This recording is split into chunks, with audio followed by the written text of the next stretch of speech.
Brought to you by Biz Analyst by Khata Book. ना computer ना file, अब tally data on mobile बिज analyst के साथ। नमस्कार, बिज अड्डा में आपका स्वागत है। मैं हूं आलोक जोशी और आज बिज अड्डा में हम बात करेंगे फ्यूचर के फ्यूचर की। कौन सा फ्यूचर और उसका कैसा फ्यूचर? तो फ्यूचर है फ्यूचर ग्रुप या फ्यूचर रिटेल, और उसका फ्यूचर क्यों?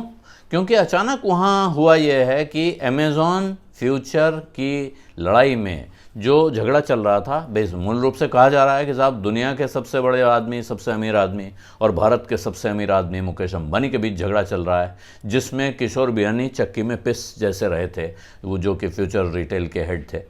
लेकिन कहानी में अब ट्विस्ट आ गया है और ट्विस्ट बहुत दिलचस्प है। दिलचस्प ट्विस्ट यूँ हुआ है कि फ्यूचर के जो स्टोर्स थे, जो बिग बाज़ार के स्टोर्स थे देश भर में, उन पर अब रिलायंस रिटेल के बोर्ड लटक गए हैं।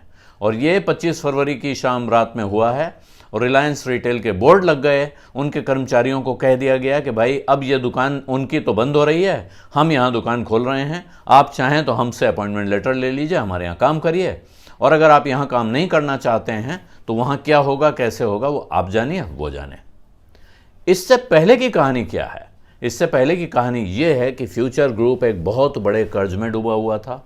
करीब करीब ये हालत थी कि सब कुछ बेचने के बाद भी कुछ बचता नहीं, और उसमें भी प्रोमोटर्स को डर था कि कुछ लेनदार बचेंगे और वो मुकदमा करेंगे तो जेल जाने तक का खतरा हो सकता है।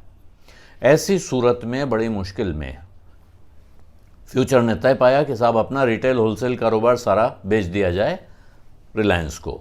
रिलायंस रिटेल भारत की सबसे बड़ी रिटेल कंपनी हो चुकी है, लेकिन वो इस कारोबार में अपने पैर और फैलाने की कोशिश में लगातार लगी हुई है, और इसलिए उनके लिए बड़ा बढ़िया मौका था रिटेल किंग कहलाने वाले किशोर बियानी का कारोबार अपने हाथ में लेने का।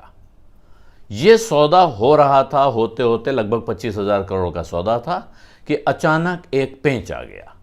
पेंच आया दुनिया के सबसे बड़े रिटेलर अमेज़ॉन की तरफ से। अमेज़ॉन ने अचानक रहस्योद्घाटन किया। उन्होंने कहा कि साहब हमारी तो इस कंपनी के साथ एक पुरानी डील हुई है, जिसमें ये कंपनी हमारे साथ सौदा कर चुकी है और हमारा स्टेक है फ्यूचर रिटेल में, और इस वजह से हमारे और इनके बीच में करार ये है कि ये हमारे किसी भी प्रतिद्वंदी के साथ समझौता नहीं कर सकते हैं, और करेंगे तो इसके लिए उन्हें हमारी इजाज़त चाहिए। और ये क्या था?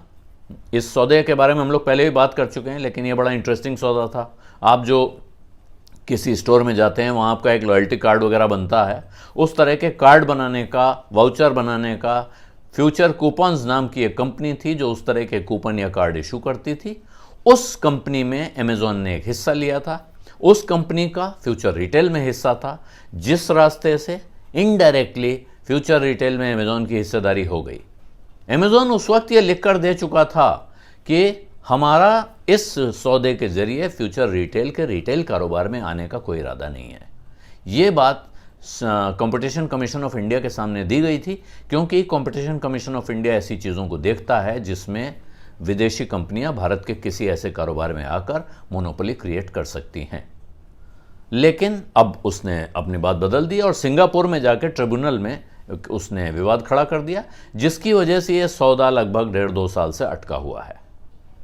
पिछले साल यानी 2020 के अक्टूबर-नवंबर में ही फ्यूचर ग्रुप के पास तो बुरी हालत है, खस्ता हाल था, तो वो अपनी दुकानों के किराए चुकाने की हालत में भी नहीं था।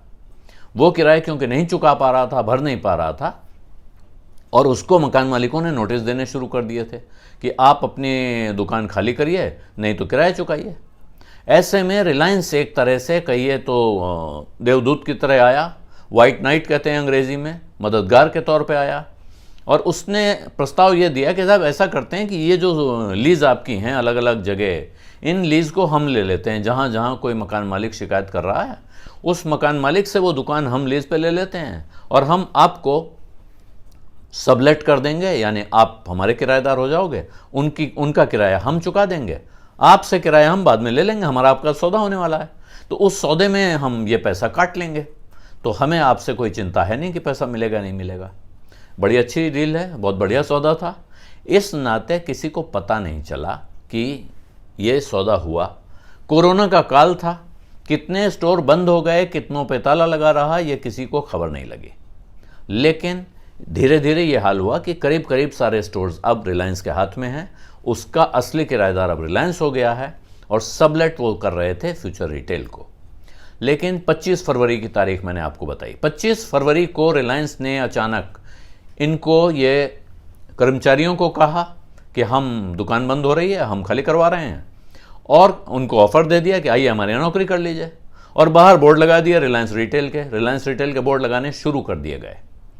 और फ्यूचर ग्रुप को अभी भी उनकी तरफ से ये वादा किया गया है, ये आश्वासन दिया गया है कि भाई हमारे आपके बीच सौदा हो रहा है, इस सब से आप व्यथित मत होइए, चिंता मत करिए। लेकिन अब सवाल यह है कि दुकानें खरीदने के लिए, इस कारोबार को खरीदने के लिए ही तो वो फ्यूचर ग्रुप का रिटेल होलसेल कारोबार खरीद रहे थे। अगर ये सारी दुकानें यूं ही उनके कब्जे में जा चुकी हैं तो अब फ्यूचर ग्रुप के पास बेचने के लिए क्या बचेगा और रिलायंस के पास खरीदने के लिए क्या बचेगा। और इस बीच हुआ यह कि अमेजोन को अब समझ में नहीं आ रहा है कि पैरों के नीचे ज़मीन बची है या नहीं। जिस चीज़ के लिए वो झगड़ रहा था वो तो गायब हो गई। यानी फ्यूचर का रिटेल कारोबार अगर रहेगा ही नहीं, फ्यूचर के पास ही नहीं रहेगा, तो फिर अमेजोन उसके किस कारोबार में हिस्सेदारी अपनी जताएगा और क्या पाएगा।